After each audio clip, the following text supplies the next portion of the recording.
diz que quem planta colhe, a gente escolhe plantar amor, colhe gratidão. No ar, Chama na Botina, o programa que conecta a cidade ao campo e o campo à cidade, mostrando que o agro é muito mais do que parece. É força, é cultura, é gente que faz. Aqui a gente descomplica o agro, traduz, aproxima, conta histórias de quem põe a mão na terra e de quem transforma essa riqueza em desenvolvimento. Com a apresentação de Ediana Boeri, Lara Moraes, você vai ouvir conteúdo direto, provocativo, daquele jeito que faz pensar e agir. E o Chama na Botina chega até você graças aos nossos parceiros que acreditam no agro que move o Brasil. Lavronorte, Casa Sertaneja, Tremeza, Agromina, Fazenda MS, AR Capital e apoio institucional a ProSoja, Sind Balsas, Rede Agro Mulher Mais. Prepare o coração, a fivela a bota, porque quando o assunto é agro, a gente pisa firme. Chama na Botina, conectando histórias, pessoas e realidades. Mais um Chama na Botina, e hoje daqueles programas que nós gostamos muito, que é para falar sobre saúde. Nós gostamos de trazer esses episódios para vocês, porque muitas vezes é só um chacoalhão para a gente se cuidar, né? Então hoje a gente trouxe aqui uma pessoa que já está conhecida na cidade. Então ele veio conversar com a gente a respeito de óleos. Óleos que ficam no rosto, não é óleos de cozinha. Tem óleos essenciais. Então, bem-vindo, doutor Armando. Muito obrigada pela essa disponibilidade de conversar com a gente. E como de praxe, né, há quase 5 anos no nosso programa, nós pedimos sempre para que o nosso convidado se apresente, né? Quem é, de onde veio, como veio parar no Balsa. E fica à vontade, se apresente, fale do jeito que você quiser. Maravilha, boa tarde. Primeiramente eu gostaria de agradecer a vocês, né? A Ediana, você, Lara, e o Fábio, meu amigo de alguns anos já. E realmente é um privilégio estar aqui com vocês. Vamos lá, de nascimento eu sou maranhense, nasci em Grajaú, mas saí muito novo, saí há mais de 20 anos para fora, que eu não moro no Maranhão. E me formei em São Paulo, né? Fiz Universidade Federal, minha graduação, depois eu acabei indo para oftalmologia, fiz uma residência, fiz alguns anos de subespecialidade ainda. Mas assim, eu sempre, um dos motivos de eu estar de volta é que eu tenho familiares ainda no Maranhão, né? E outra questão também é que eu sempre tinha essa coisa de voltar e ajudar de onde eu vim também. Eu sempre tinha aquela coisa, atendo em alguns grandes hospitais em São Paulo, né? Mas eu sempre tinha aquele desejo de fazer meu papel, né? Lógico que isso é uma coisa que foi aos poucos, né? E inclusive agora eu tô realmente ficando o inverso. Eu fico mais no Maranhão, mais em Balsa do que em São Paulo.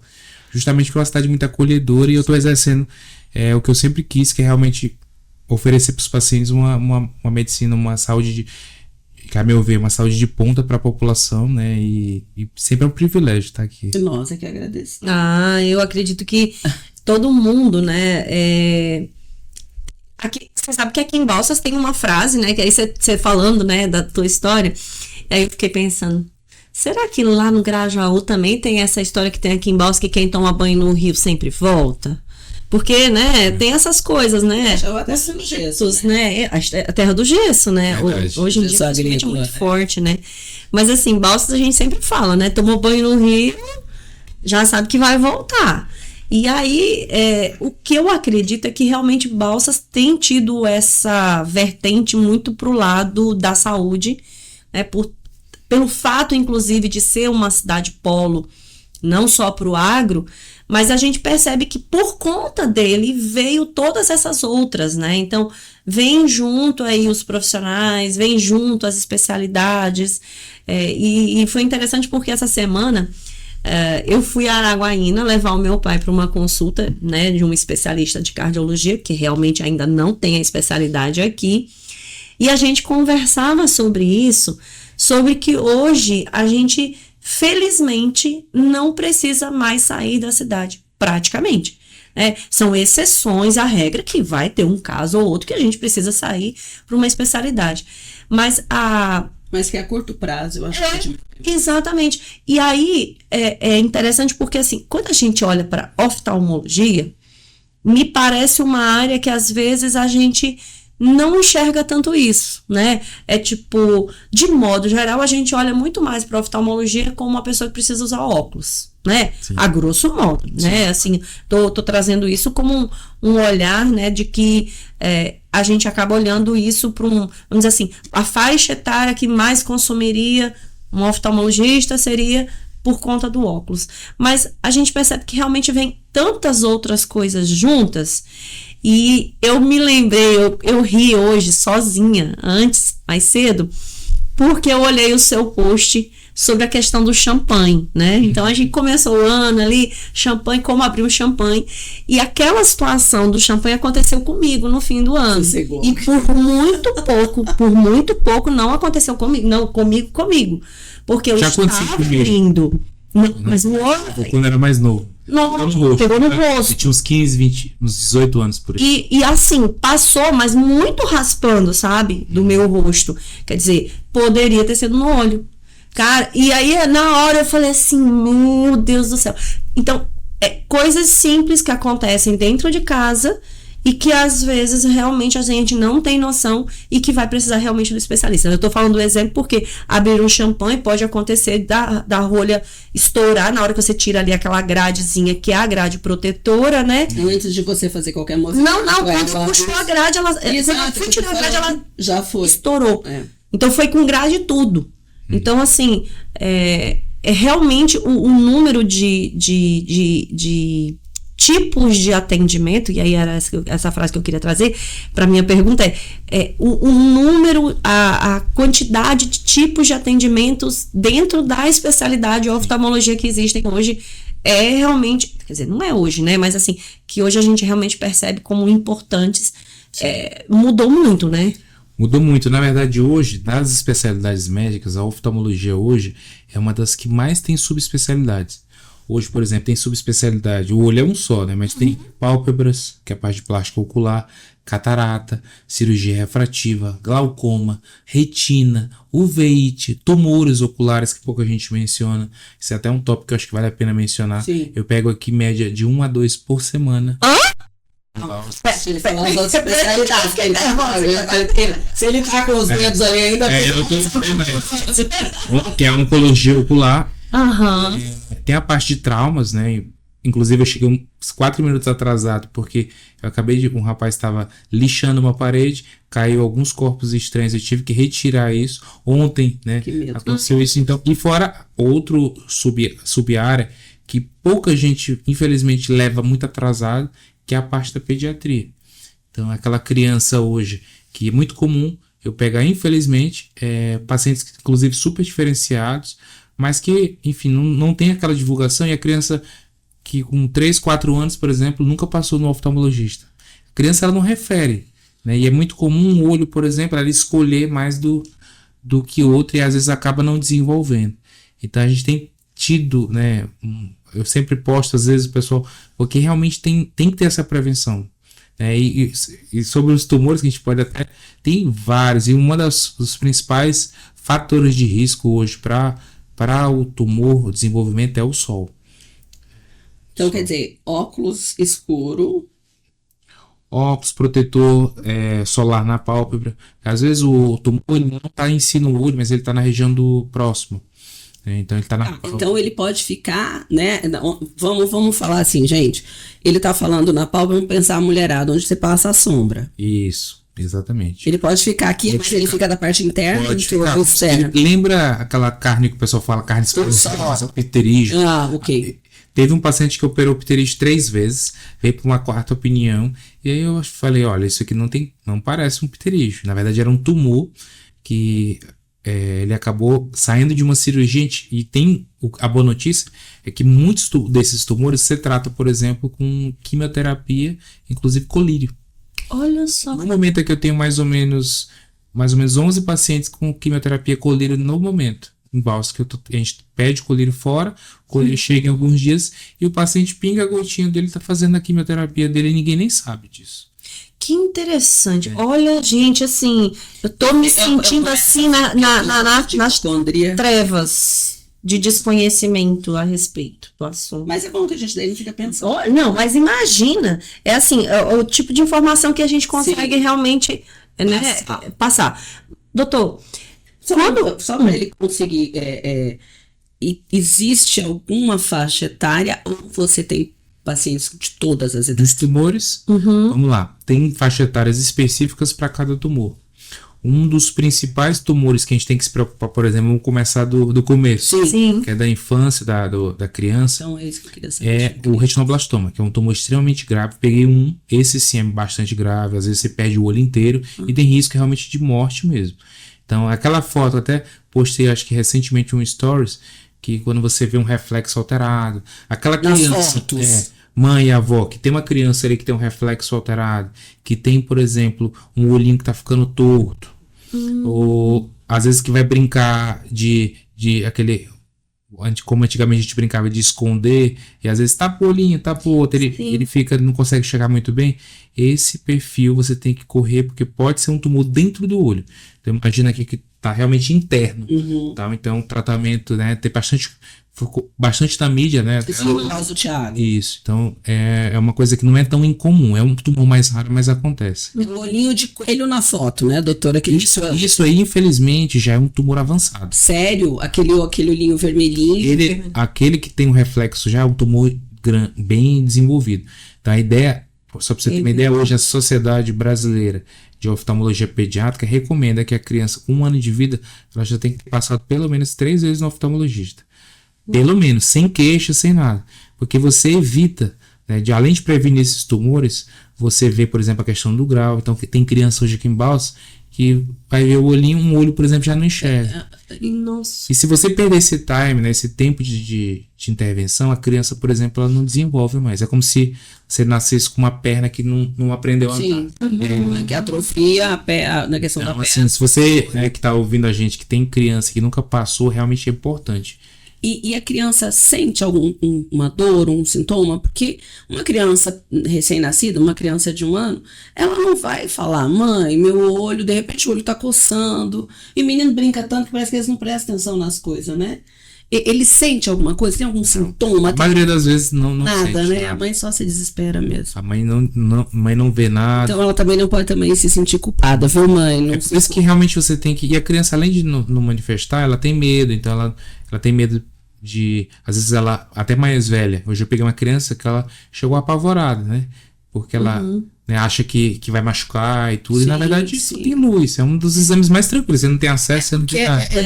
É uma coisa que você fica com medo, porque, né, o teu olho... E voltando à questão dos tumores, né, esse grupo de crianças, um outro grupo bastante comum, especialmente aqui no Nordeste, é a questão da exposição, que são os tumores que nascem tanto na pálpebra quanto no olho mesmo. É mais comum em pessoas mais velhas ou em pessoas mais jovens que pegam muito sol. Então é importante, por exemplo, usar chapéu, né? Eu nunca passei protetor solar nas minhas pálpebras. A partir de hoje, nunca mais saio sem passar. Eu passo no rosto. Aqui eu nunca passei. Então, Você já passou? Especificamente? Na verdade, é aquela história do arder, né? Porque assim, você acaba às vezes não querendo passar porque você fala assim, vou suar e vai entrar no olho. Mas uma coisa, às vezes é difícil, usa um óculos escuros, porque aí o óculos, além de um óculos escuros e outro ponto, que tem a proteção ultravioleta. Se você usar um óculos, por exemplo, um óculos que... Eu adoro óculos. Que você, por exemplo, esse meu óculos, ele não é óculos escuros, mas ele tem a proteção ultravioleta. Então é muito importante que o seu óculos de grau tenha proteção.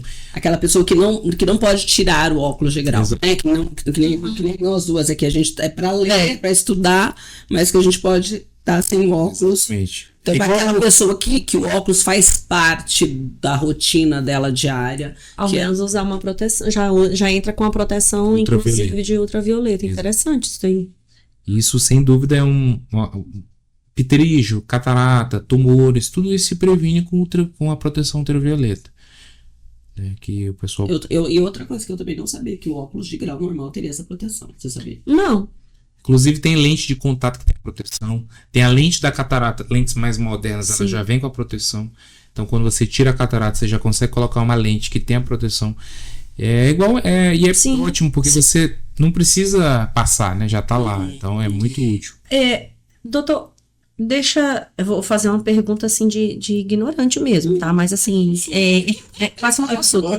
Quando a gente fala, por exemplo, de proteção solar, os dermatologistas falam muito sobre a questão da proteção física, né? E a proteção que é química, até dos protetores solares. Essa proteção UV, por exemplo, da questão da lente, ela é uma coisa que ela já existe há muito tempo, e talvez, por exemplo, a pessoa já até tenha no óculos dela e ela não saiba, ou é algo que ela precisa ser recomendada pelo médico ou indicada, por exemplo, na hora de fazer o óculos? Ela já tem há muito tempo. Eu tenho várias outras proteções, mas sem dúvida essa aqui é obrigatória. Uhum. E as outras são, vamos dizer assim, não são obrigatórias, mas essa realmente é importante. Já existe há muito tempo. Sim. Mas infelizmente lentes de má qualidade, especialmente aquele óculos, né, de camelô, aquele ali que, eu vou comprar um óculos escuros, porque quando você usa um óculos escuros, por exemplo, sem proteção, a pupila ela abre, que ela entende que está no escuro, então entra mais ainda o raio ultravioleta. Então, assim, é um combo perfeito do óculos falso, escuro, com o aparecimento de tudo isso. A pessoa consegue identificar Se tem... visualmente se tem ou não? Não, o que a gente tem no consultório, eu, por exemplo, tenho um filtro, uma espécie de medidor que você coloca a lente e ele aponta quantos % tem de ultravioleta. Tanto em relação ao óculos de grau quanto ao óculos de sol. E também o óculos EPI, que é outro filtro. Ah, tá. Perfeito. Porque aqui tem muita indústria, agro. Sim. Então, aquele funcionário, né, que trabalha que tecnicamente é um óculos só de acrílico ali, né? Vamos falar assim, né? É mais simples ali e tudo, ele tem que ter uma proteção ultravioleta. Porque aquele funcionário está exposto, né? Ele trabalha com agricultura, trator, etc. No tempo, né? Além da questão mecânica, né, de cair algum corpo estranho, também da proteção. Isso é uma coisa que muitas empresas às vezes não têm esse cuidado. E aí até por desconhecimento. Por desconhecimento. Vezes, né? Talvez conversar, até eu fui em algumas empresas grandes aqui na cidade e até chamei os técnicos de segurança para que eles realmente tenham esse incentivo, saibam comprarem óculos certificados, né? A gente tem uma parceria com uma empresa grande aqui que eles, às vezes os funcionários trazem óculos, eu checo para eles e alguns infelizmente acabam não tendo. Eu acredito que seja realmente uma realidade muito extensa, né? Se a gente olhar não só para Balsas, mas olhando o Brasil afora, né? Com a quantidade de cidades, né? De interiores, né? Essa coisa da acessibilidade à informação e a produtos que tenham essa qualidade, né? Porque a gente sabe que realmente, de modo geral, as pessoas vão comprar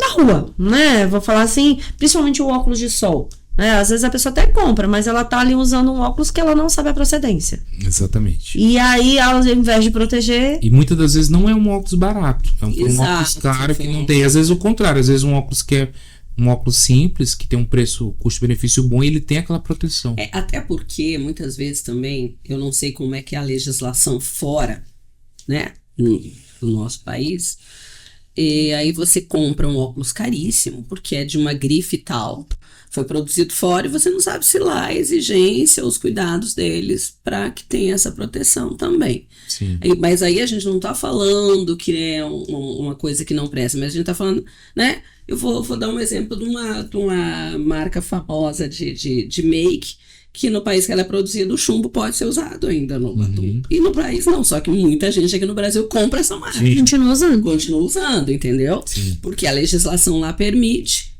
Sim. E a importação também permite, e as pessoas usam. Mas, doutor Armando, eu fiquei tão chocado com esse negócio que eu cheguei até a ficar mesmo. Não, é sério. Mas é sério, eu também fiquei. Eu não, acho que não é um assunto que a gente pensa. Né? Como eu falo também.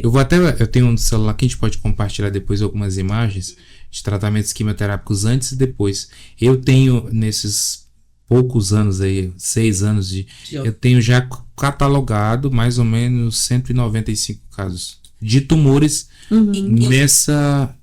desse tipo. Tá. E aí a incidência consultório Balsas é alta, porque aqui o sol é muito forte. É um sol para cada um. As pessoas gostam de pescar, gostam de descer o rio, você fica horas descendo o rio. Aí a gente tem o advento das telas, né? Que o menino tá assim, né? Isso é uma outra coisa bastante importante, especialmente para criança. Porque não sei se vocês sabem, mas o uso abusivo de telas, especialmente em crianças e adolescentes, ela estimula o crescimento do olho. Sério? Exatamente. Então, aquela criança que fica, por exemplo, uma criança com 5 anos de idade, ela não pode usar celular. Eu pego no meu consultório, a criança fica lá.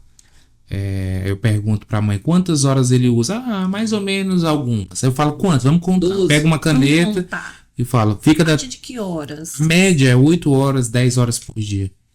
Porque às vezes aquele intervalinho que você mexe naquele joguinho é 40 minutos. Depois 1 hora. Aí para ali para almoçar, a criança não para almoçar, né? Ela almoça com a tela. Aqui o suporte e o prato da... Ela continua olhando. Ela não degusta a comida, né? Ela não sabe o que ela tá comendo, na verdade. E o olho, ele vai... Quando você tem um foco muito desenvolvido para perto, ele vai estimulando o crescimento. Então eu pego crianças que, isso a gente pode até falar também, que existem lentes hoje para diminuir a progressão da miopia.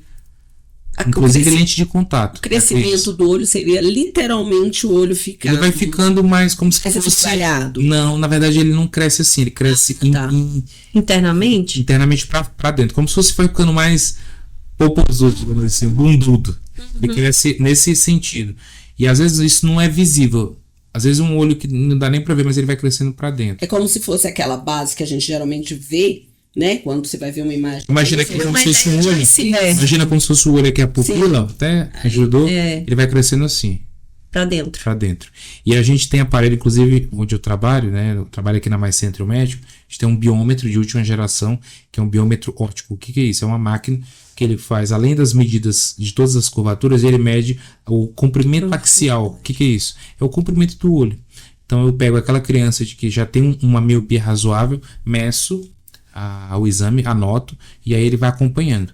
Se, por exemplo, a gente achar que no intervalo curto ele está aumentando demais, há intervenções para se fazer. Por exemplo, colírios, que diminuem esse crescimento, lentes de óculos especiais e lentes de contato para crianças, que é uma novidade que aqui em Balsas pouca gente faz, que é você deixa aquela criança com a lente de contato, são kits anuais, tá? Aquela criança usa e evita essa progressão dessa miopia.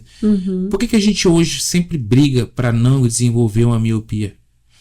Porque, por exemplo, uma pessoa que tem uma miopia acima de 4 graus, ela aumenta muitas vezes o risco de ela ter glaucoma, descolamento de retina. Então, em São Paulo mesmo agora, eu vi um paciente por incríveis 29 graus de miopia num olho e o outro 23 graus de miopia. No fundo de garrafa é pouco, né? A expressão no fundo de garrafa. É difícil até de você construir um óculos esporte. Enxerga. A gente tem uma lente super moderna que a gente faz aqui também, que para jovens, que a gente consegue diminuir até mais ou menos 22 de miopia, que é bastante. Então, é uma satisfação grande, mas por que não prevenir, né? A miopia ela tem uma incapacidade muito grande. Então, tem várias modalidades cirúrgicas, a gente pode depois conversar sobre isso, mas realmente para criança, acho que a mensagem principal é dessa de prevenção. Te dar uma pausa nas telas. Que é uma realidade, né? Realidade quase de todos os... E hoje não tem mais idade, porque assim, por exemplo, antigamente, vou falar antigamente, recentemente, na verdade, eu vou até fazer essa correção. A gente falava só das crianças, dos jovens, dos adolescentes. Mas hoje a gente olha que realmente a faixa etária 60 a mais tá igual que nem. Não tem mais diferença? Tem. Porque aí a pessoa... Eu vou usar, a expressão entre aspas, só para deixar claro que assim, a gente tá falando de quê? O fato de que a pessoa às vezes se aposentou, ela não usava tanto, ela trabalhava, ela era um pouco mais ativa, e de repente ela se aposentou e agora ela tem tempo e ela tá lá com o celular, né? Vindo vídeos, reportagens, podcasts, enfim, mas ela tá muito mais na tela. E ela esses vídeos curtos, né? Os vídeos curtos, eles são plataformas hoje, você vai passando e o tempo... Eu vi uma brincadeira. Era uma senhora numa rede, com o celular na mão. Aí escrito assim, antigamente essa hora já tinha feijão no fogo. Hoje ela tá no celular, quer dizer, entendeu? Você tá perdendo a vida. A vida no sentido de 8 horas por dia. Quanta coisa você faria em 8 horas?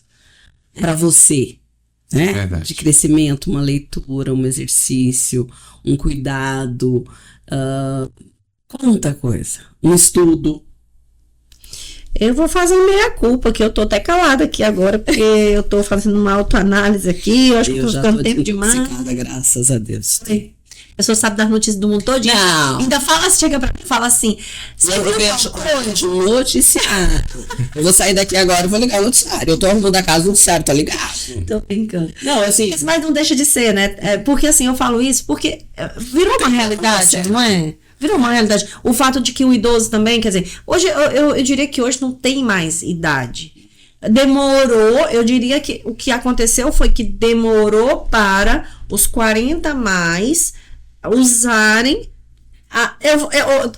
calma, Lara.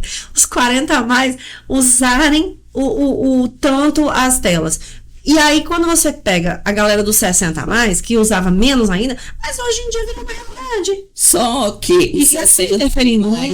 Hoje tinha 30 quando o celular chegou. Não, mas eu também. Não vem com essa, não é. Eles já estavam com o celular, já estavam aí. Então, não é que eles fizeram 60 e o celular chegou. Não, eu tô falando da referência de hoje. Eu tô falando dos de hoje mesmo, né? Eu acho que é diferente. Pelo menos o idoso é um pouco, vamos dizer assim, mais tolerável. O grande problema realmente é a criança. Porque ela tá em desenvolvimento também. E isso aí impacta para a vida dela inteira, porque ela realmente, como eu falei, glaucoma, descolamento de retina, e isso é muito, e isso você tem como prevenir. Inclusive até uma outra coisa, além, para você diminuir esse comprimento, esse estímulo à miopia, você deve, além de evitar as telas, estimular o esporte ao ar livre. Então aqui que é um ambiente, por exemplo, que tem muita fazenda, é muito interessante. Que aquela criança, por exemplo, fica no celular, de repente você leva ela para andar a cavalo, para ir na fazenda, para ver um pouco ali tirar o foco do perto e jogar para o horizonte. Isso sem falar dos benefícios outros, né? Mas o olho é extremamente importante. E doutor Armando, você estava falando, né, da questão de deslocamento de retina. Nós já vimos casos, assim, não, né? Eu não sou médica, mas a gente conhece perto uma bolada, sim, uma topada e descolar, né? Vocês estavam brincando, né? Não sei se você já estava gravando. Não, já estava falando do champanhe, sim, já estava gravando, né? Que é uma coisa tão boba, né? Assim, de acidentes com o olho. Né? Da pessoa que muitas vezes coloca a faca para secar com a ponta para cima. Sim. Né? Então, assim, isso pode acontecer mesmo, uma bolada, uma topada, um esbarrão, e me descolar a retina, isso é fato. Com certeza. Na verdade, o globo ocular ele é muito frágil. Então, quando você tem um trauma, além de, por exemplo, você desenvolver um descolamento, você pode desenvolver, por exemplo, uma catarata traumática, que é um tipo de catarata geralmente relacionada a pancadas. Ontem mesmo eu peguei um paciente com uma catarata traumática por um trauma com roçadeira. Então, ele estava roçando, sem óculos de proteção, e veio uma pedra, não a roçadeira em si, mas a pedra veio sim. E isso desenvolveu, a gente até encaminhou para fora. E sim, o trauma hoje é uma das coisas é mais comum do que parece. Sim. Mas esse trauma foi imediato? Tipo assim, foi naquele momento, já fazia alguns dias que daí... Nesse específico foi há 2 dias. Mas em alguns casos... E aí já desenvolve essa catarata nesses 2 dias? Às vezes sim. Meu Deus. Geralmente demora um pouco mais. Mas quando o trauma é muito forte, ele já desenvolve na hora. Porque ele já é uma forma de... A inflamação é tamanha que o cristalino, a nossa lente, é toda transparente. Essa energia que é gerada, ele é como se ele tivesse um envelhecimento acelerado. E aí realmente é uma cirurgia mais complicada, enfim, tem o risco realmente de perda total da visão. Sério? Então, porque o descolamento de retina, né, a retina é uma das áreas mais nobres. Então, se você descola ela, é como se tivesse tido ali vamos dizer assim, um palavreado mais simples, um derrame ali. Sim. Então, se você não cola ela no lugar o mais rápido possível, ela... E aí, o caso seria, de repente, depois um transplante de córnea? Nesse daí caso... não, né? Porque daí já é córnea. Isso.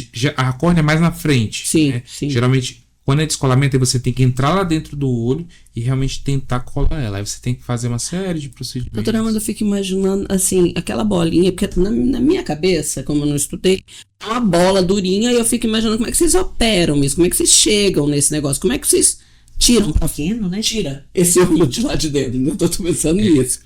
Muita gente, né, tem até essa brincadeira que parece que vai... Doutor, você vai fazer minha catarata, você vai tirar... Isso. O olho, né? Parece que vai pegar o olho. Que nem desenho animado. Novo, né? Desenho animado, né? Na verdade, não. Por exemplo, uma catarata hoje, o olho fica lá direitinho. A ideia é ficar lá mesmo. Bem. E você faz incisões muito pequenas. Hoje, uma incisão ela é aproximadamente só de 2,4 milímetros. E É uma agulha. é bem pequeno mesmo. Então, você faz 2,4 milímetros e aí, através de aparelhos, microscópios de alto aumento, você consegue tirar aquela catarata.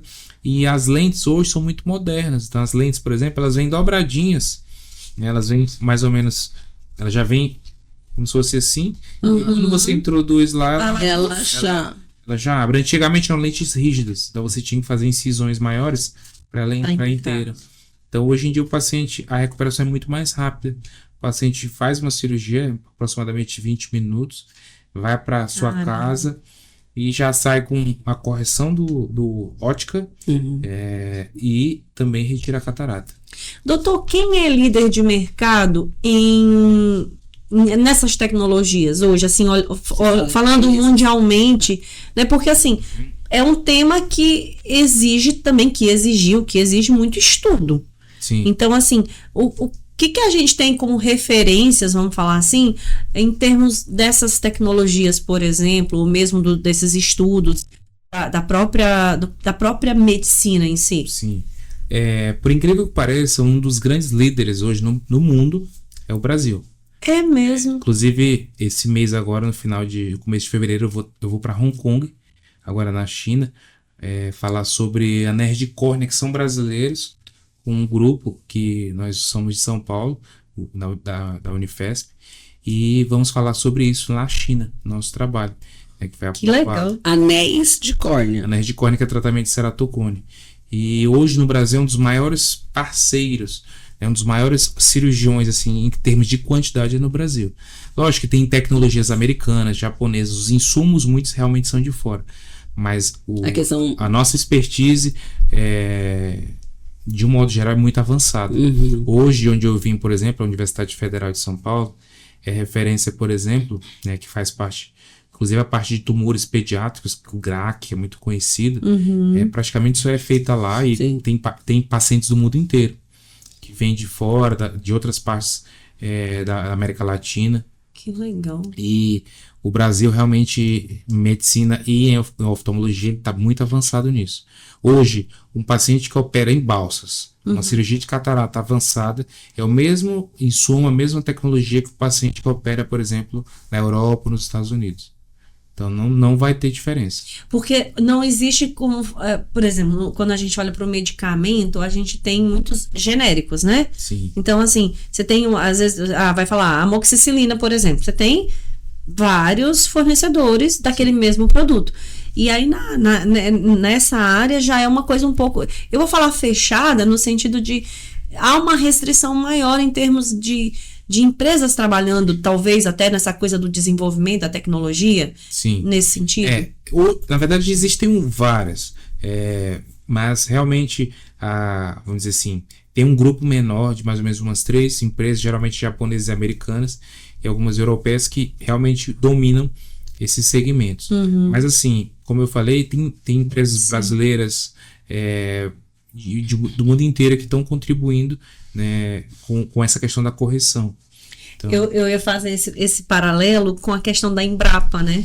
Porque a Embrapa no Brasil para o agro é uma grande referência, é a maior referência que a gente tem em termos de estudos, de pesquisa, de desenvolvimento, e tanto é que os nossos engenheiros, né, da área de agronomia e os biólogos e todas essas outras áreas que atuam, né, que é um mundo a Embrapa, a gente exporta essas tecnologias para o mundo hoje, né?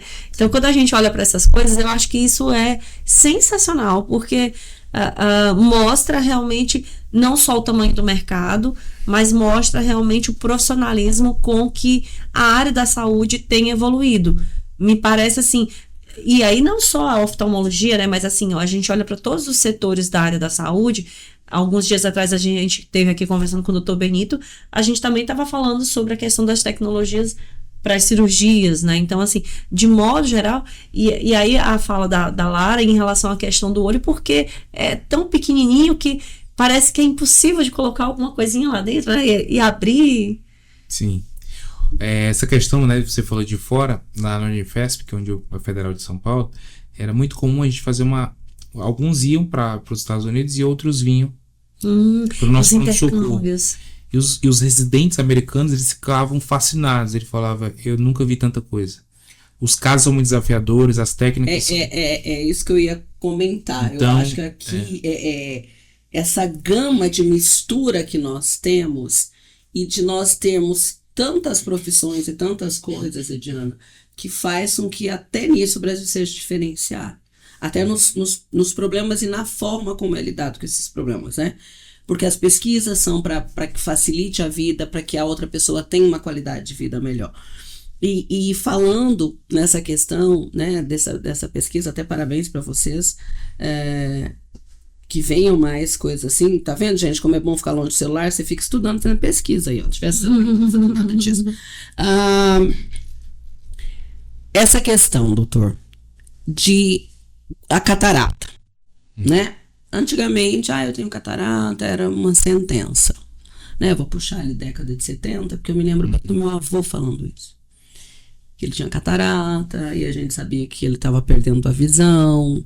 Então, assim, se eu pensar que 70 tá bem aí, né? Você vai colocar 55 anos, gente, é nada. 55 anos. Olha como inclusive a Embrapa, né, desenvolveu nesse tudo, e a medicina, que era o que nós estávamos comentando quando vem profissionais da área médica aqui. Como se evoluiu, né? Como você mesmo falou, a lente hoje ela é, né, quase que autoajustável, antes ela era rígida, tinha que abrir um pouquinho mais. Então, assim, foi se estudando, foi se pesquisando, procurando materiais. E a catarata, o que eu sinto alguma coisa, doutora Armando, tipo assim, eu vejo o que eu posso estar ali parada pensando, de repente eu nunca tive nada no olho, não fui ao oculista, o que poderia ser um sinal, ou eu não tenho sinal nenhum? Certo. De um modo geral, a catarata no início, ela realmente você não percebe muito, até porque como nós enxergamos com os dois olhos, e geralmente a catarata ela é um pouco mais assimétrica, ou seja, um olho tem mais que o outro. Como você não fica comparando... Eu não fico assim, né? Geralmente vai passando desapercebido. Mas a principal queixa, quando ela já está um pouquinho avançada, é realmente enxergar um pouco menos. Você começa a ver um pouco embaçado. Até tive recentemente um paciente que ele operou a catarata, ele veio para mim para trocar o óculos. Ele já estava com uma visão mais ou menos, vamos dizer, em 30%. E aí eu falei, olha, se eu tenho com a catarata extensa, é sério isso? Eu sempre dilato o paciente, eu faço vídeo e mostro, olha, isso aqui, ó, tá? Sua catarata. Aí eu comparo essa letra, até essa letra aqui que você tá vendo. É muito comum acontecer isso, por exemplo, quando a pessoa vai renovar a habilitação. Sim. Eu peguei 2 casos, por exemplo, que me enviaram. E esse é um dos pontos. Esse paciente que foi engraçado, porque ele operou a catarata dos 2 olhos. E aí ele falou, nossa filha, parabéns, você trocou de carro e tudo. Ela falou, não pai, mas o carro é o mesmo. Aí eu falei, ela falou, mas por que pai? Não, porque seu carro era dourado e agora tá prata. Mas não era dourado, era porque a cor do carro, algumas cataratas, por exemplo, deixa mais amarelado. Então ele pensava que ela tinha trocado o modelo, né, do carro. Caramba! E olha, é um carro, né? O tamanho da coisa. Você falou sobre isso e me veio aqui a lembrança quando falando dessa questão da consulta também, a história do dilatar o olho. E aí, assim, associei num primeiro momento ao fato de que 99% das vezes que a gente vai ao médico, a gente só tá pensando que precisa usar o óculos, né? Então, a questão da dilatação. O que é o procedimento da dilatação? Para que ele serve e se ele é uma necessidade de toda a consulta? Isso é um assunto extremamente importante, né? Até no começo a gente falou essa questão do óculos, né? Mas o óculos, ele é uma parcela, vamos dizer assim, muito pequena da consulta, uma boa consulta oftalmológica. Quando você tem o que é uma boa consulta oftalmológica? Que todo mundo deveria ter. Seria, claro, ver o óculos, ver a refração, mas ver, por exemplo, uma pressão do olho, né? Ver, por exemplo, como é que está essa córnea desse paciente, se o reflexo do olho dele, o teste de cores dele está adequado, se ele dentro do olho, se ele tem um nervo com suspeita de glaucoma, se ele tem rotura com risco de descolamento de retina. Você vê que quanta coisa, isso é de uma consulta básica. O óculos seria, graças a Deus só sai com óculos. Seria, exato, seria vamos dizer assim, uma parte ali, o óculos nada mais é do que uma parte do exame físico. E quando você toca nessa parte da dilatação, a dilatação é uma forma, imagina que eu quero ver um quarto que eu estou olhando com a porta aberta, ou o mesmo quarto eu olho pela fechadura. Ok. Com certeza eu vejo muito mais aquele quarto, os cantinhos, etc., Sim. com a pupila dilatada. Então, assim, de um modo geral, não é. A primeira consulta eu costumo dilatar de preferência para ver o que tem. Se for, com certeza. É a primeira análise. Se for criança, sem dúvida, todos. Porque realmente é uma oportunidade que você tem ali de ver o grau com mais precisão e ver o que tem lá dentro. Mas, de um modo geral, a primeira consulta deve se dilatar quase que todo mundo, de preferência. Eu digo isso porque quando eu vejo, assim, que de modo geral, assim, nas conversas que a gente tem, as pessoas têm receio, né? Porque eu diria que a gente nem sabe o que é a dilatação. E por outro lado, porque aí às vezes a pessoa fala assim, você tem que ir acompanhado. Por que eu tenho que ir acompanhado? O que essa dilatação faz, né? Porque, pelo menos assim, eu não sei se hoje em dia ainda é assim. Não, tem. A dilatação... Ela exige um acompanhante. A dilatação, às vezes, você pede um acompanhante pelo seguinte motivo. Agora tá super sol lá fora. Então, quando você tem aquela pupila grande, vai entrar mais sol. Então, para, por exemplo, uma situação dirigir, por exemplo, fica um pouco mais arriscado. Uma pessoa de idade, às vezes ela vai pisar num degrau, tropeça. Então, assim, de um modo geral, é mais seguro ter essa questão. E também ele atrapalha para perto depois, né? Especialmente em pessoas abaixo de 40 anos, às vezes até para pedir um Uber ali, pessoa que não se usa muito, mas para pedir, às vezes a pessoa vai ter essa dificuldade. Isso, enfim, mas isso demora pouquinho, né? Eu já dilatei várias vezes. Demora tanto. Eu não lembro se demora tanto.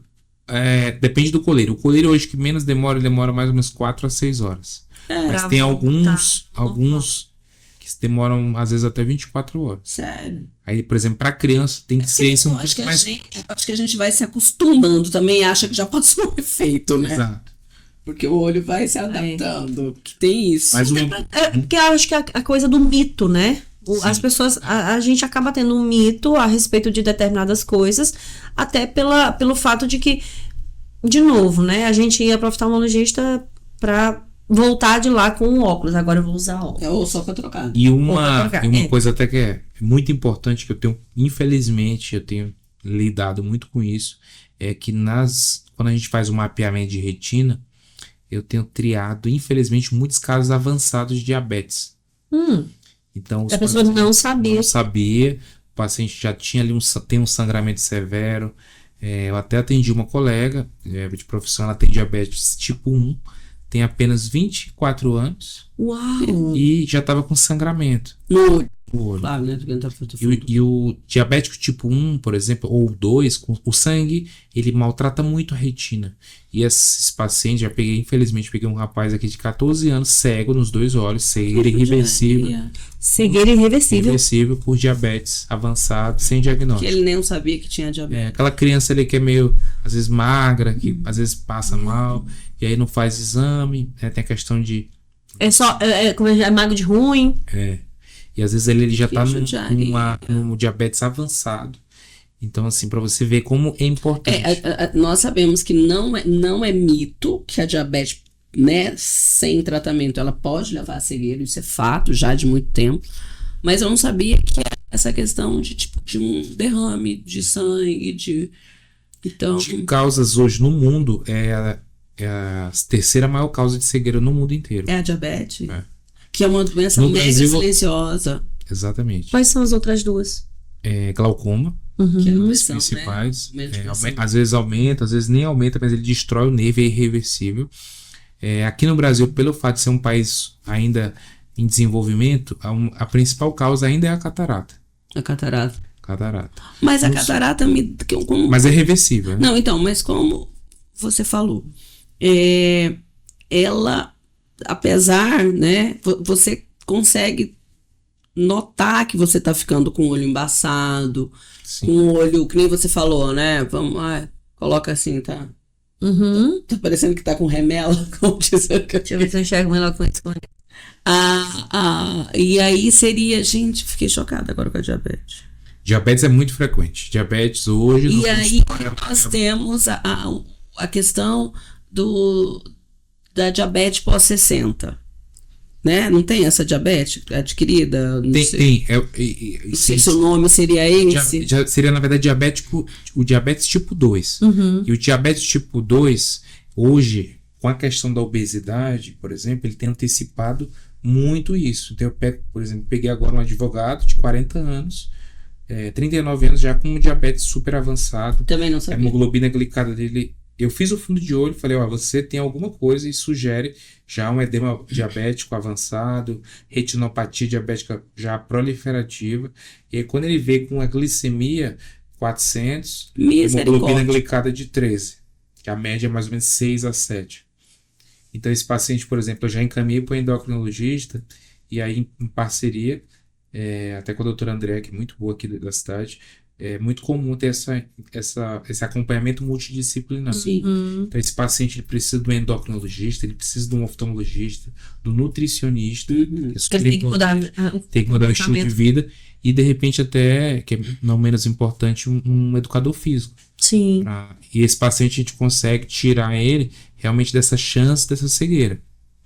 Então, isso é uma coisa assim, extremamente importante. Então, eu nem diria que é uma diabetes 60 a mais, eu diria que é uma diabetes típica da síndrome metabólica, que é o paciente que realmente está ali com uma obesidade muito severa, que realmente tem um abuso à comida, né? Comida especialmente rica em carboidrato, aquele muito arroz, enfim.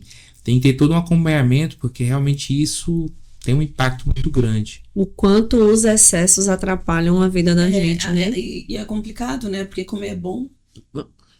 E vocês, não sei se vocês sabem, mas hoje muita gente acha, eu vou fazer exame. Muita gente acha que lembra, né, que só que o diabetes maltrata o rim, maltrata o coração, mas por incrível que pareça, não cicatriza aqui. Os trabalhos científicos hoje, o primeiro local de acometimento é no útero. Esses outros são depois. E olha que ninguém... E é uma área extremamente sensível. Não, e eu nunca ouvi falar assim, alguém, sabe? Eu tenho diabetes, tenho que me preocupar com os meus olhos. Eu nunca ouvi. Hoje, se você conhecer uma pessoa que é diabética, hipertensa, automaticamente ela tem que ganhar, no mínimo, um mapeamento de retina, que é um fundo de olho, no mínimo. Porque essa pessoa, você resolve ela, você deixa ela enxergando. E assim... E duas doenças totalmente silenciosas. Silenciosas e somáticas, né? E eu fiz um gesto agora, esse gesto aqui, de coçar o olho. Esse é um tema bem interessante. Ai, doutor, fala pra mim. Quando a pessoa não tá assim, enrola assim, esfrega o olho. Esse negócio de tudo que pode acontecer numa simples coceira de olho. Coceira não, o ato de coçar. Certo. Vamos lá. O coçar o olho, primeira coisa é entender por que tá coçando. Então, por exemplo, aquele paciente que às vezes ele já tem um quadro ali de asma, de rinite. Minha gente, olha, ele vai para outro lugar. Tô pensando só na coceirinha. E aí a primeira coisa é entender o que tá acontecendo. Eu sempre falo o seguinte, faz um vídeo do seu quarto, do seu local de trabalho e me manda. Aí o paciente, a gente tem colírio para alergia, para não coçar, etc. Mas quando o paciente faz o vídeo, tem uma cortina cheia de bicho de pelúcia. Tem gente tapete coberto de pelo. Dezenas de gatos. Eu ia dizer o tal do gato que solta pelo por tudo. E ele dorme com a pessoa e aquele travesseiro que às vezes está com muito tempo. Então É um travesseiro de 20 anos. Que não faz ali aquela higienização e tudo. Então esse é o primeiro ponto, é controlar o ambiente que a pessoa está, né? Esse é o ponto. Você lava sua roupa de cama de quantos em quantos dias? Você troca de toalha de quanto em quantos dias? Você separa a toalha de banho da toalha de rosto? Quando faz essas perguntas, quais são as respostas? Exato. Isso é um primeiro ponto da história, de conversar. Por isso que é importante conversar com o paciente. A segunda coisa é entender que quanto mais você coça o olho, a córnea ela é muito sensível. Então, cada vez que você coça, ela vai induzindo um problema chamado ceratocone. O que é isso? É uma córnea, igual aqueles chapeuzinhos de aniversário, que formato de cone. Então, a córnea vai ficando em formato de cone. Aquele mesmo... E dependendo da evolução, além de aumentar muito o grau, ela pode chegar até no transplante de córnea. Hoje, um dos principais causas de transplante em jovens, a principal, na verdade, é o ceratocone. Em Balsas, eu pego mais ou menos 6 a 8 por semana. Crê em Deus Pai. Ceratocones, inclusive, avançados. Você tem noção do que é isso? Não. Que, assim, inclusive, alguns até com indicação já de transplante. Então, tem que trazer um estatístico também para uma entrevista, porque uma estatística dessa, de 6 a 8 casos por semana, eu não vou nem perguntar quantos que ele atende, mas só os 6 a 8 na semana já pode. Olha que ele fica fora um tempo do consultório. Então. Algumas pessoas me enviam, né, alguns casos que já estão segunda, terceira, quarta opinião às vezes. E isso, como é que a gente sabe se você tem ceratocone? Fazendo exame, por exemplo, de análise da córnea, que é a topografia. É um exame fundamental, lógico que é a análise clínica, mas tem que ter um exame para a gente ver as curvaturas. E isso, se cresce demais, a gente tem tratamentos, por exemplo, laser, crosslinking ou os anéis de córnea, que é o que a gente vai levar para a China. Então já o mundo inteiro usa, né? Mas a ideia é mostrar esses casos específicos que a gente vai trazer lá para o congresso. E isso você está falando numa questão alérgica, que daí o meu olho vai coçar mais vezes por dia. Mas assim, vamos imaginar que eu tenho uma casa bem clean, que não tem nada de cortina, de bicho pelúcio, que eu não tenho gato, que eu não tenho periquito, que eu não tenho papagaio. Mas eu tô aqui conversando com a Ediana, eu tô num bar conversando com a Ediana, e a minha mão tá aqui, né? Livre, leve, solta, eu tô pegando. Já pegou no colo, já cumprimentou 10 pessoas. Exato, já mexi na maquininha de pagar, digitando senha. E cocei meu olho. E dali 2 dias eu tô vendo que não tá legal esse negócio. Que é o que eu falo, né? A bactéria aqui da unha que veio pra cá. Isso me acarreta o quê, doutor Armando? O que pode levar esse simples gesto de eu estar num lugar qualquer, até no trabalho? Sim. A principal doença hoje, por isso, é a conjuntivite viral. É super transmissível, que às vezes ali até você dá no elevador, no corrimão de alguma escada e coça o olho e aí você ganha um vírus. E esse vírus... Que ele tá ali parado. Tá ali, a pessoa coça o olho, pega, a transmissão é de contato, ela não é pelo ar. Então é muito comum, às vezes até... E aí um pega e a transmissão é muito rápida. Então, às vezes eu já atendi, por exemplo, tava no consultório, apareceram 6 pacientes do nada com o mesmo sobrenome. E aí parecem parentes. Abriram as portas. Era o pai, a mãe, os filhos e a avó e o avô. Porque um vai coçando o olho, vai olhando e aí vai pegando na maçaneta, pega num trem, pega no outro. Então ali, esse é o principal. hoje em dia de transmissão. Isso é bastante comum. Qualquer pronto-socorro, 50% das queixas. No caso, a maioria não. A maioria, na verdade, se for uma conjuntivite viral, é lubrificação de qualidade, coleiros lubrificantes bons e compressas de água gelada. Água gelada. Então, assim, eu não posso chegar e falar para aquela gravidinha ou para aquela mãe lactente, pinga leite no meu olho. Você é do interior, você sabe o que eu tô falando. Não é conversa fiada. Sim. Né? Pinga leite aqui no meu olho, vou espremer um limão no meu olho. Acredito que você já deva ter ouvido falar nisso. Não só vi como já vi. A gente já vi muito. A gente já tá aqui, inclusive, à vontade, mas um caso recente que me deixou um pouco chocado, inclusive, foi uma senhora, né? Uma senhora que ela disse que queria tratar uma infecção com a urina do marido, misturado com mastruz. E ali ela desenvolveu uma úlcera fúngica gravíssima. Isso foi em São Paulo, na verdade. E aí... Mas era uma pessoa do interior. Era uma pessoa do interior. Imaginei porque... E isso é muito comum, né? A transmissão de doenças por outras coisas. Por exemplo, essa questão do leite, né? Às vezes, por exemplo, muita gente não sabe, mas o leite, por exemplo, ele transmite, por exemplo, HIV, transmite hepatite. Então, você colocar um leite, por exemplo, de uma pessoa que está contaminada... Que você não sabe que está, né? Além de você estar com a sua doença no olho, a sua lesão, você pode ainda ganhar outra coisa. E a questão também do limão que você falou... Sim. Eu já vi, por exemplo, queimaduras, né? Porque o olho é muito frágil. Se você jogar água no olho, até tomando banho, já arde. Imagina um limão, né? E isso pode dar, inclusive, uma queimadura química. É que assim, eu além, né, eu sou do interior, então eu sei dessas, que não são mitos, vamos dizer que são costumes passados de geração em geração. Eu já vi caso, doutor, de colocarem lama. Não sei se você também já pegou um caso nesse sentido. De pegar lama... Se ficar com o olho fechadinho, botar lama, vai dizer que ela é lama daquela, como é que chama? Argila. Argila vulcânica. Vulcânica, um negócio assim, relax. Para resumir, assim, sendo bem franco, no olho, o que tem que colocar no olho é colírio lubrificante.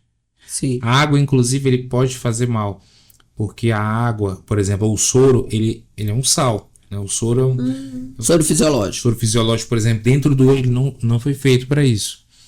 Então, se você quiser... Minha culpa, é tão grande culpa. Eu não vou falar nada. Inclusive, tá coçando o olho e tudo. Lógico, com recomendação médica, mas de modo geral, um lubrificante é bem-vindo. E lógico, aí, depende da doença, tem que dar outras coisas. Mas o que o paciente pode usar é isso. Nada de receitas caseiras... Principalmente coisas de plantas. Aqui no Maranhão isso é muito comum. Mandei vários casos para transplante para fora. Porque realmente ele é muito comum. A pessoa já machuca o olho, aí pega folhas, ervas diversas, faz aquele... Macerado. Isso. E coloca. E aquilo ali, ela é totalmente contaminado.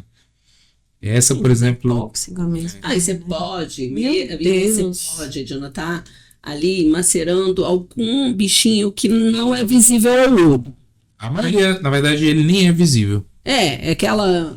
Porque até uma...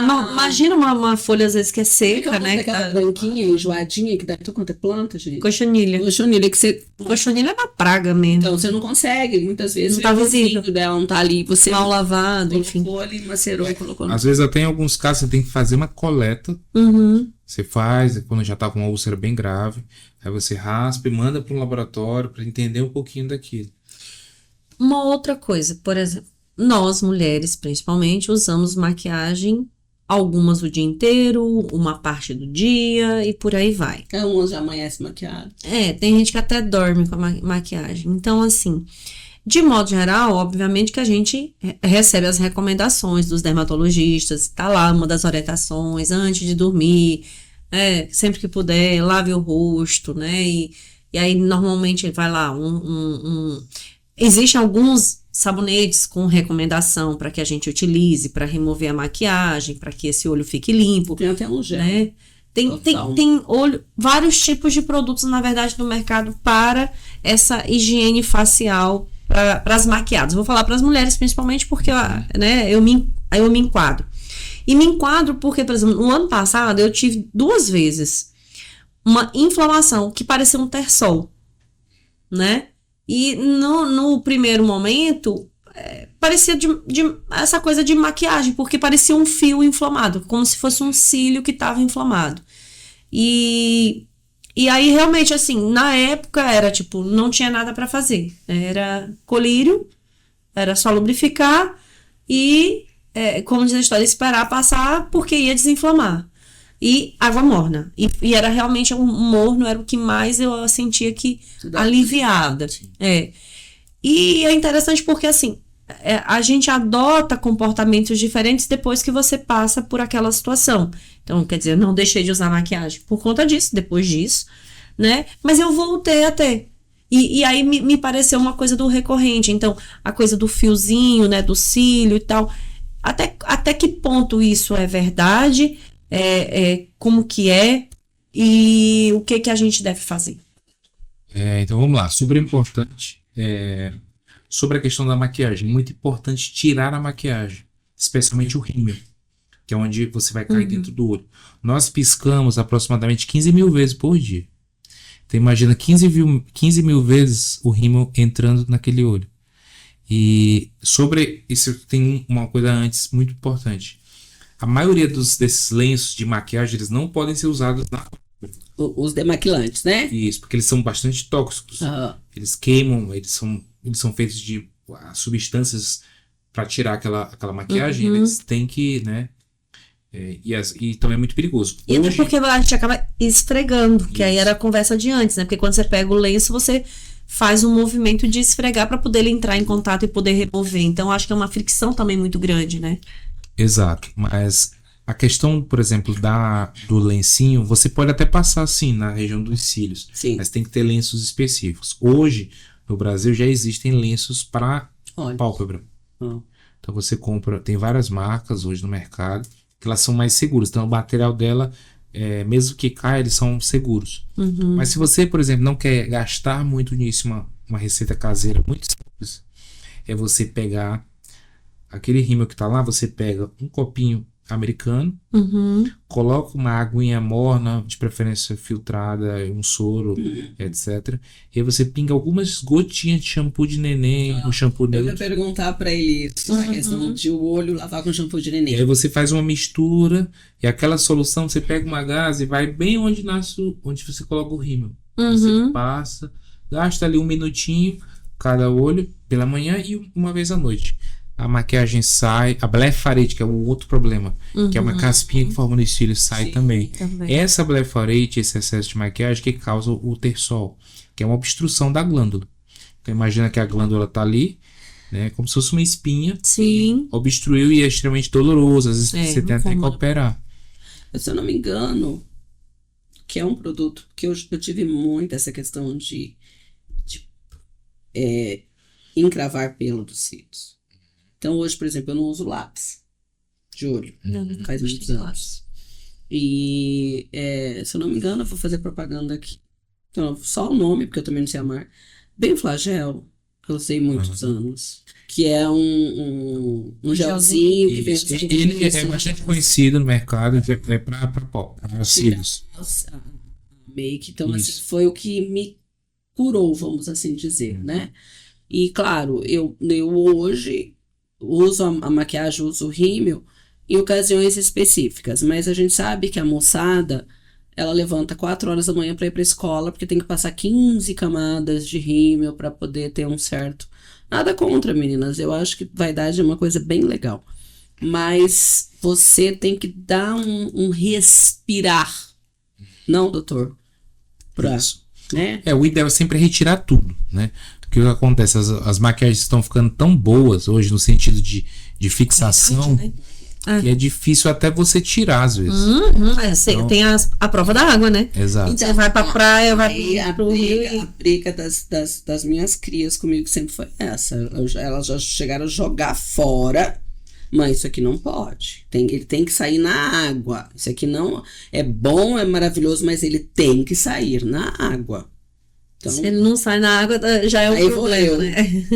Você tem certeza que isso sai na água? Que eu não tô conseguindo ler.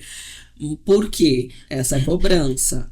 E essa pergunta da Ediana eu achei interessante, porque muitas vezes a pessoa entra com aquela coceirinha no olho sem ser um carocinho, alguma coisa, e ela não tá sabendo o que é.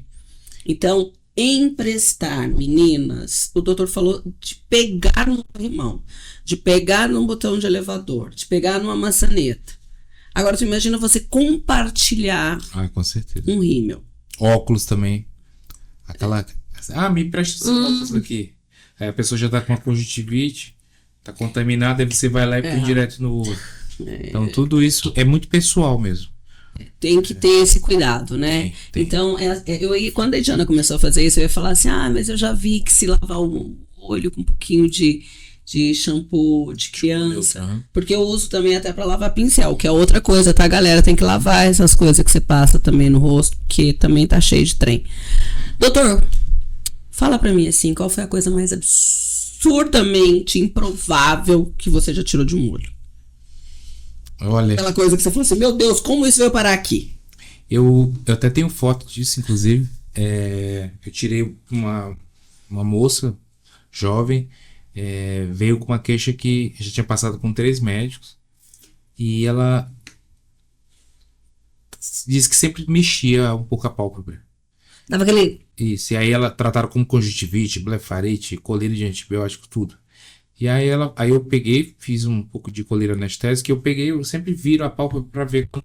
Nossa, eu já imaginei ele virando a pálpebra. E ela tinha, sabe o que? Ela tinha um besouro. Não. Há 2 meses. Não. E vivo. Não. E vivo? Não. Para tudo. Para. Não era feio, né? Como é que você nem viveu aí dentro? Ele tava ótimo. O problema é como que ela tava vivendo, que o negócio mexendo. E eu falei besouro, mas era como se fosse aqueles besourinhos maduros. Aqueles que tá no feijão. E eu coloquei eu tenho foto disso, inclusive a gente pode até colocar depois pra. Eu imagino a cara do besouro vendo o médico tirando. E na hora que. E assim, quase voou, inclusive. Sério? Na hora de viver. Ela falou assim: eu tô há 2 meses. Isso entrou assim, ela correndo, ela andando de bicicleta. Às vezes é espontâneo. Uma coisa que eu pego muito aqui em Balsam. Assim. Andando, correndo. Muito comum semente. Sim, sementinhas. Essas coisas. Mas isso você pega no gergelim, por exemplo, um negócio. Um besouro vivo. E às vezes, e o que é pior, esse é um pouco até. Já vi, infelizmente, já vi poucos, graças a Deus, mas de verminose mesmo. Lubriga. De ter, como se fosse aquela mosca que põe o berne. De você ter que ir pro centro cirúrgico e tirar. Pra remover, porque ela tá infiltrada. Quando você tá falando isso, e aí assim, eu não sei, eu já passei pelo caso de, por exemplo, de estar correndo e ter bichinho e cair no rio. Então, assim, aquela nuvem de bichinhos. Porque assim, por exemplo, quando a gente fala de situações dentro do agro, por exemplo, e isso serve não só para o agro, mas para qualquer pessoa em casa, a história do limão, que a gente já falou aqui, um produto qualquer que a gente respingou no olho, né? Uma água sanitária que fosse, qualquer coisa. Quer dizer, você tá em casa, tá numa situação normal, mas respingou alguma coisa no olho. Procedimento padrão, água. De retirar o... É isso, né? Que é tipo assim, é aquela coisa do água corrente e tentar ali... numa situação, né? Se cair alguma coisa, um abrasivo, em alguns funcionários, eles já sabem bem disso. Uma vez eu peguei um paciente em São Paulo, era um rapaz que trabalhava descarregando aqueles caminhão-pipa de combustível. Sim. E ele foi fazer uma manobra lá para colocar o cano, ele caiu dentro de um tanque de diesel. 100%, ele caiu inteiro, mergulhou. Mas os funcionários já sabiam disso. E como ele chegou todo preto de diesel, mas aqui ó, tava tudo já limpo. Eles limpos. Então, ele ficou ótimo. Eu acho isso porque, assim, são cuidados de casa, né? É aquela coisa, assim, do como proceder se você tá em casa e acontece uma situação dessa. A água sanitária, por exemplo, é super tóxico pro olho. Você pode ter uma queimadura. Sim, eu ia falar isso. Então, assim, até uma coisa de utilidade pública. Se caiu algo tóxico, no olho, qualquer que seja, jogue água para tirar o mais rápido possível. Tem algum tempo, por exemplo, assim, se eu fosse pensar assim, porque os cuidados. Eu vou para debaixo do chuveiro, por exemplo, e deixo a água caindo sobre os olhos, tento abrir os olhos para que lave por dentro também. Não. Porque assim, tecnicamente, vamos lá, digamos que a água, eu senti que a água sanitária caiu aqui no meu olho. Ah, tá. Né? Situação que caiu. Eu tô em casa, tô limpando a casa, mas eu fui colocar água sanitária, respingou, sei lá, caiu no olho. Eu senti, arder e tal. Então, o que eu faço? Aí nesse caso, então vamos lá, vamos separar duas coisas. A primeira delas, no banho de modo geral, você não deve cair água no olho. Numa situação dessa de emergência, que você, lógico, deve procurar o seu oftalmo, mas antes disso, realmente você pode ligar a torneira da pia. Às vezes você está no trabalho e não tem um chuveiro, então você tenta tirar de qualquer forma possível. Seja no chuveiro, seja na pia, isso tem que ser tirado e procurar o oftalmologista. Uma das coisas, e outra mensagem também. Muita gente acha que, quando a gente fala de fazenda, de coisa de cair no olho, às vezes a gente acha que são os profissionais que acontecem com mais frequência. Mas não. Por incrível que pareça, o grupo que mais é atingido são os que fazem de vez em quando. E não tem cuidado. É aquele sogro que chega no final de semana querendo pregar uma cortina. É a moça que tá limpando ali. A boa intenção.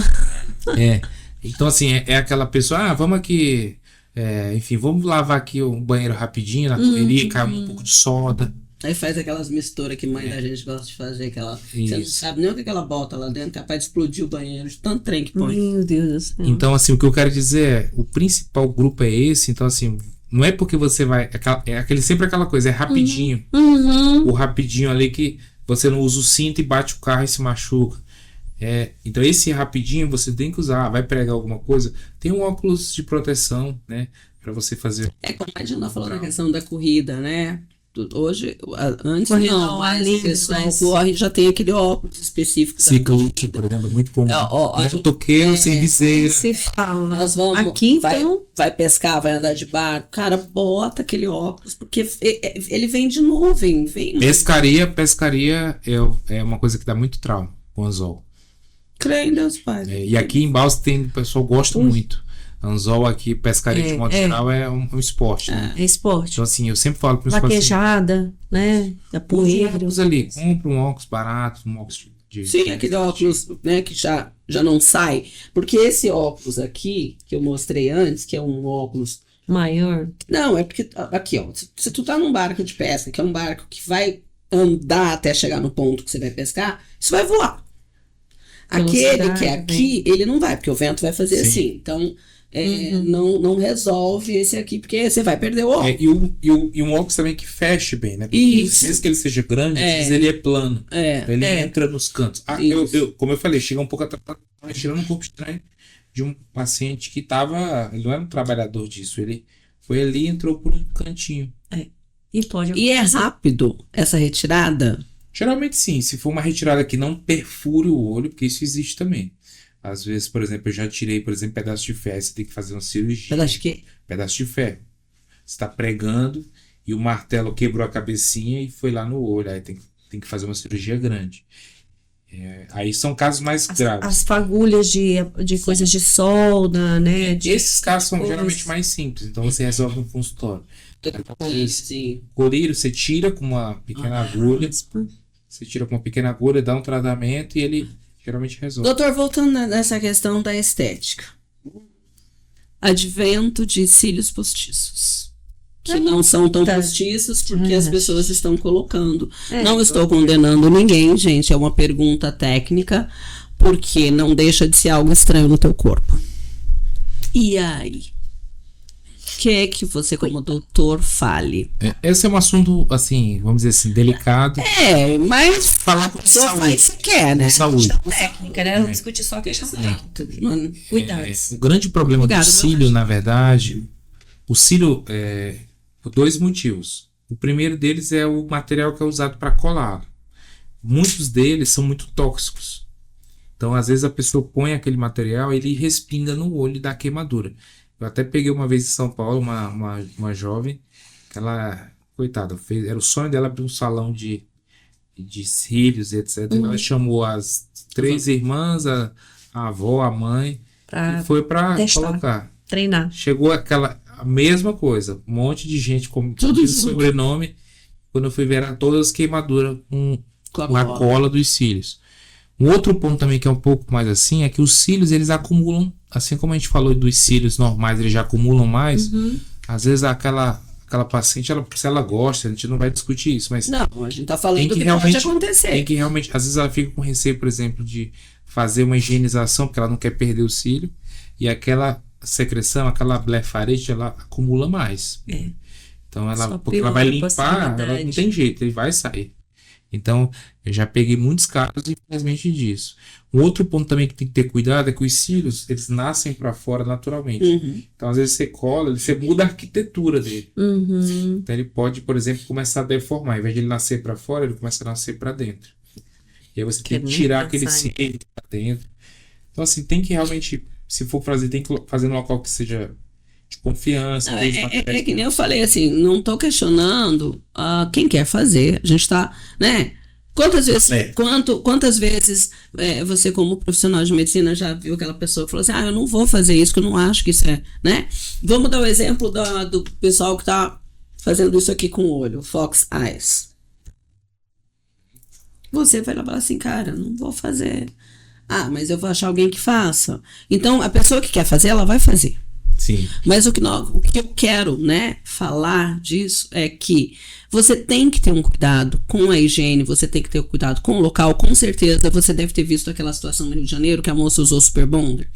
Sim. A profissional usou Super Bonder e o olho da moça teve sérios problemas, né? Sim. Então, assim, porque você até então você não sabe o que é colocado. Exatamente. E eu já vi vídeos também e matérias, inclusive matérias em revistas digitais da questão de parasitas nesses cílios, né? É piolho e fora... É muito comum ácaro. Ácaro. Muito comum, isso chama Demodex. Claro, depois no Google. Demodex até parece uma coisa antiga, né? Fora de moda, Demodex. Mas o Demodex é um bichinho mesmo. Sim. E aí você tem que, às vezes, tratar esse cílio dessa paciente, porque realmente... E isso é muito comum. Porque além do artificial, as pessoas ainda passam a máscara para ele ficar mais protuberante. E aí vem essa questão da preocupação de lavar e não perder o que eu consumi. Então, assim, meninas que nos ouvem, eu não estou questionando ninguém, não. Eu estou falando com um especialista para dizer para vocês que o cuidado tem que se ter. Exato. Né? Assim como você tem que cuidar com o teu óculos, você tem que lavar o teu óculos, você não pode ficar com esse óculos 15, 20, sem poder. A lente de contato, você tem que guardar ela, por exemplo, numa solução adequada. Você não pode, de forma nenhuma, limpar os teus óculos com a ponta da saia da amiga que tá do teu lado. Que isso é comum. Você não pode. Eu falando não. É muito comum. O antirreflexo hoje, qualquer coisinha ele já deixa, você toca. É muito simples, na verdade. Você pode lavar com água e sabão ali. Detergentezinho, deixar secar tranquilamente, que ele fica super... não pode usar álcool, por exemplo, porque o álcool ele é um abrasivo. Sim, a lente, ele tira todos os filtros. Então tem muita gente que limpa com álcool etílico, não pode.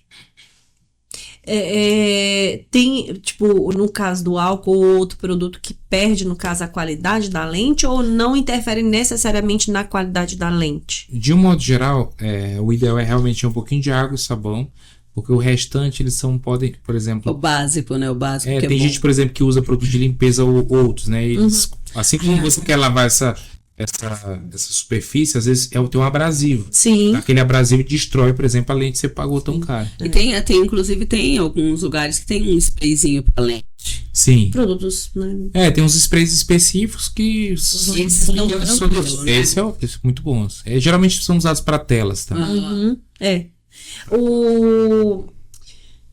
Existe uma recomendação em termos de tempo para troca dos óculos? Ou tipo, quando eu não consigo mais enxergar, eu já tenho que trocar. Isso é uma coisa bastante comum, tem um mito, né? Que meu óculos está vencido, porque já passou um ano. não é bem assim. Na verdade, se o seu grau estiver o mesmo e o óculos estiver em bom estado, você pode usar esse óculos várias vezes. O que a gente fala é que o acompanhamento oftalmológico ele deve ser anual. E aí, na avaliação, se aquele óculos estiver, por exemplo, defasado ou estiver alterado, aí vale a pena ser trocado. Mas não quer dizer que um óculos que passou de 1 ano, só por isso ele vai estar vencido. Não, pode ser mais uma questão de estética do que outra coisa, né? De estética, às vezes o óculos já tá. Porque a pessoa usa muito também. Tipo assim, se ele perder uma perna, gente, é bom trocar, tá? Só pra avisar pra vocês, porque eu vou falar com lá de casa. Agora, por exemplo, às vezes realmente ele tá muito defasado, às vezes você tá dirigindo, por exemplo, e aí já tá insuficiente. Aí você pode até, enfim, trocar. Promover um acidente por causa disso. Doutor Armando, você viu o tempo já que nós conversamos? Pra mim tem 20 minutos que a gente tá conversando e eu acho que tem alguma coisa errada com esse tempo. Uma pergunta assim, rápida, porque a gente sabe que o tempo da rádio é aquele tempo, né? Por nós, a gente ficaria aqui mais tempo, a conversa é muito gostosa. Colírio vence? Colírio vence. Eu tava teimando esses dias, mas eu falei que esse ano eu vou teimar menos. Colírio vence e vence de 2 formas. Quando ele está fechado, ele tem uma validade. Quando ele está aberto, ele tem outra. Então, por exemplo, você pega um colírio, você vai lá, 2029. Aí a pessoa olha, 2029, estamos em 2026. Então, vou deixar até 3 anos. E não é bem assim. Geralmente, você ali, alguns são menos, outros mais. Mas a gente dá uma média ali de 45 dias. Sabe? Depois 45 dias. Tem uns que vão até 60, um pouquinho mais. Mas em 45 dias eu já quase usei todo o colírio. Geralmente é piquititinho. Você acredita que eu já peguei paciente com o uso do mesmo colírio de 3, 4 anos? Porque ela não usa, na verdade. Ela não usa. E qual que é o problema? Quando igual você abrir uma garrafa de leite que você não usou, mas tá ali aquele leite. Então o colírio ele vira uma conserva de bactérias. Então, você tá tratando, você tá esculhambando com o teu olho. Então, às vezes, por exemplo, a pessoa tava com uma conjuntivite. E aí tava usando aquela conjuntivite ali, sujou aquele colírio, toca no olho, e aí você deixa ali e vai fortalecer a sua conjuntivite. Hoje, inclusive, muito legal um videozinho sobre... E era só sobre cremes. Era quando todo produto que vem com aquela... Tipo uma pola interna, né? Que você quer, como se fosse um medidor, né? Aquele da borrachinha. Você aperta para puxar a quantidade de produto. Aí era uma das coisas que você estava falando, tipo assim, se aquilo ali existe, é exatamente para que você não entre em contato com a pele. Então, assim, é afastado. O colírio tem a mesma coisa. E eu tô falando, e a Lara falou isso, e a história do durar muito tempo o colírio eu não sou uma pessoa que usa colírio. Eu não tenho o hábito de usar o colírio. Então, eu usei colírio porque eu tava lá com o olho ressecado. Aí tava usando. Mas passou aquela semana, eu não usei mais o colírio. E aí acabava fazendo o quê? Guardando. Não, guardava, né? Porque ainda tinha produto. Sim. Né? Então, assim, é realmente o que a gente acaba fazendo por causa da tal da validade. E é muito pequenininho. Então não quando tem lá. Após aberto. É igual o ketchup, né? Isso. Ou maionese e tal. A validade é 1 ano, mas sei lá, nem sei quanto é que é. Né? Exatamente. Mas lá diz, após aberto, consumirem até 5 dias e conservar. Ainda tem, né? Então, assim, eu acho que realmente são umas dicas muito legais. Doutor, o que é que nós não falamos aqui, nós não conversamos, eu sei que é muito assunto, mas assim, o que nós não conversamos aqui, mas que você gostaria de deixar um recado para a população, para as pessoas, dentro do nosso tema aqui? Acho que o principal, na verdade, é a prevenção. Então, realmente, o grupo de todas as faixas etárias, desde a criança ao idoso. Então, aquela criança que nunca passou no oftalmologista, se você tiver, que é avó, mãe, etc., conhece alguém, ela tem que passar com o oftalmologista, porque isso faz muita diferença na fase adulta dela. A outra coisa, evitar as crianças de usar abuso de celular, de telas. Isso está existindo aí um aumento de miopia que nós não tínhamos no passado. O outro ponto é a proteção solar. Então, que a gente já conversou bastante, tumor, pterígio, catarata, tanta coisa que a gente pode prevenir com isso. Então, a população que realmente estiver acompanhando o podcast, que é um podcast super famoso, eu acho que a gente tem que trazer essas coisas que aparentemente são óbvias, mas vocês viram, né, que dá pra... Tem pano muito pra manga, né? A oftalma, ela é muito... O olho é pequeno, mas o assunto é muito grande. Então, você tem como realmente fazer toda essa prevenção. Então, você que tem também um familiar que já tem glaucoma, por exemplo, você tem que ficar de olho, porque são doenças silenciosas, são as maiores causas de cegueira. E elas podem ser hereditárias? Tem um impacto muito forte com a família. Ok. Então, por exemplo, meu irmão tem glaucoma, minha irmã tem glaucoma, eu acompanho há mais de 20 anos, mas eu não tenho ainda. Mas você tem que ficar de olho. Então tem um fator genético também. Sim. Então eu acho que esse é o resumo assim, de proteção solar, prevenção e acompanhar com o seu oftalmologista. A gente não tem um mês de oculista, tipo assim, de prevenção, como tem o... Em alguns, na verdade, é porque eles são um pouco divulgados. Mas tem o mês do olho seco. Não sabia. Você já tinha ouvido falar? Que é? Tem vários. Tem, se eu não me engano, qual que é o mais importante? Mas realmente deveria ter um mais nacionalmente consolidado. Porque, assim, ó, quando colocar nas suas redes sociais, marca a rede, né, pra gente divulgar, porque as pessoas... Eu perguntei, porque realmente eu nunca vi uma cor de laço. O laço tal, que é pra... Essas campanhas são super interessantes. Na oftalma existem algumas, mas realmente a nível nacional, etc. Acaba ficando num nicho só. Exato. Então, bom... Vamos passar pra gente. Redes sociais. E onde atende? Minha rede social é meu nome completo, Armando Coelho Brito. Eu atendo em Balsas, na Mais Centro Médico. Inclusive, mandar um abraço pro Asca, que é o gestor, né, o responsável técnico. E tô sempre à disposição, sempre a gente tá postando. Eu atendo também em São Paulo. A gente sempre tá viajando, fazendo apresentação. E quem quiser... Às vezes ficar curioso, a gente sempre posta alguma coisinha diferente. Ok. Só encontrei aqui alguns resultados e eles associam. Tem várias realmente, como o doutor falou, mas aqui só para reforçar aqui, então, nós começamos com abril, com o mês da prevenção da cegueira. Depois nós temos outubro, que inclui o Dia Mundial da Visão, ele é considerado o mês da visão, mas a segunda quinta-feira de outubro pela OMS. Maio verde para o glaucoma, prevenção, diagnóstico precoce. E aí eles trazem também o mês de junho, né? Então, junho, catarata, e aí é mais comum em campanhas internacionais, esse de junho. Julho para o olho seco, usado por clínicas e indústria. Novembro para o diabetes, que pode incluir a retinoplastia diabética. Março, na saúde da mulher, por abordar a saúde ocular feminina. Bem interessante, quer dizer, tem muitas coisas. Quer dizer, todos os meses você pode ter temas aí associados, muito legal. Olha, doutor, muitíssimo obrigado pela sua disponibilidade, né?